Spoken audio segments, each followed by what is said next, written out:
What did Diddy do? Why did he do it? How did he do it? Did he do anything? There's a lot of questions out there right now after federal authorities raided both of his homes. Joining me to discuss this crazy world that we live in and characters falling from grace. We see it all the time. Neama Rahmani, former federal prosecutor.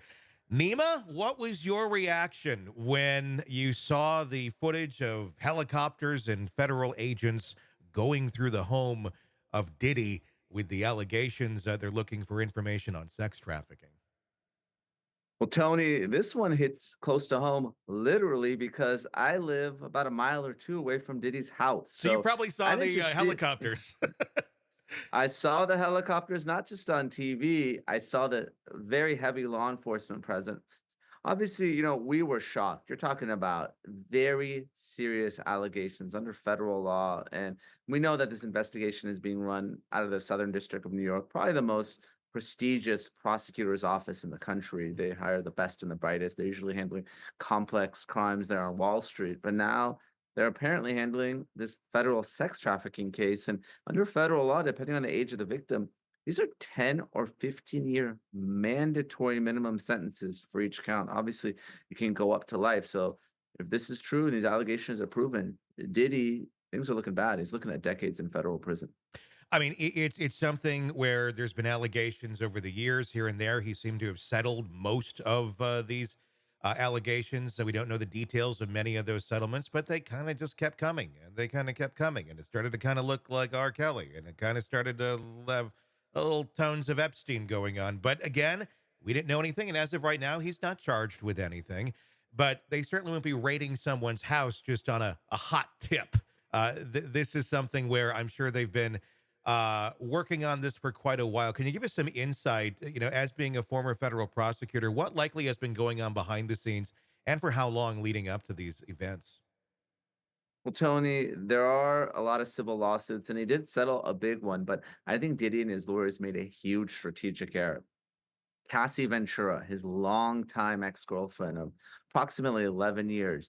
They were in negotiations regarding a civil claim. New York had opened up the statute of limitations for these sex abuse games, so they were up against the clock. And reportedly, Cassie wanted, 20 or 30 million. Did he only wanted to pay her 10? Again, if you, you know, believe the reports out there. So Cassie filed a lawsuit. Mhm. Diddy settled it the following day, but we know that civil lawsuits are public and those allegations were damning. We're talking about rape. We're talking about forced drug use, sex with male prostitutes, Mhm. sex with underage women, girls, actually. I shouldn't even use the Yeah. word woman when you're talking about underage children. So that lawsuit, I think, was the sort of motivation for other people to come forward. And, we saw this sort of Me Too effect where three or four lawsuits followed. Now, if you're the feds, obviously you don't want to get involved in a civil dispute, but when there's allegations of sex acts involving underage children, that's something federal agents are going to investigate. So Mhm. if you kind of go behind the scenes, I wouldn't be surprised if multiple people had met with prosecutors and federal agents. I wouldn't be surprised if they testified before the grand jury.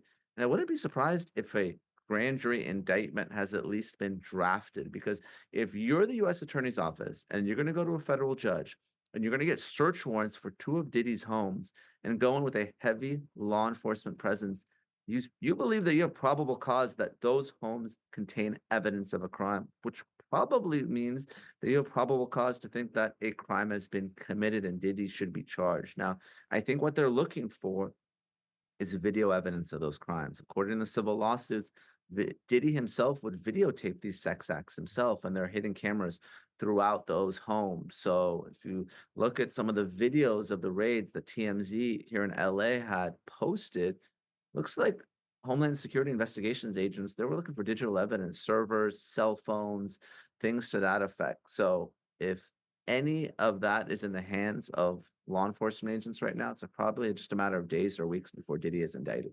I think that that's one of the questions a lot of people have is why wasn't he arrested right away? I know the answer to that. You know the answer to that. Can you explain that a little bit more as to why, when they met him on the tarmac, took his phone, it wasn't an immediate, "Hey, you're coming with us." And so there's 2 different types of warrants. There's a search warrant Hmm. and there's an arrest warrant. Yep. So search warrant, obviously you believe the home or the place to be searched may have evidence of a crime. And, arrest warrant is appropriate if there's probable cause to believe a crime has been committed and the person, Diddy, committed the crime. So, though they are related, they are slightly different under the law. I think agents are going through what they've seized, but I think Diddy will be arrested. I think we're very close to the end of the investigation, not the beginning. I think it's just a matter of time before an indictment is unsealed. Diddy is arrested. And I think this is the type of case that's likely going to go to trial. Hey, it's Tony Brueski. If you like the podcast, be sure to like, subscribe, and press that bell so you don't miss any of our updates on the cases we're following for you right here at the Hidden Killers podcast from True Crime Today. And thanks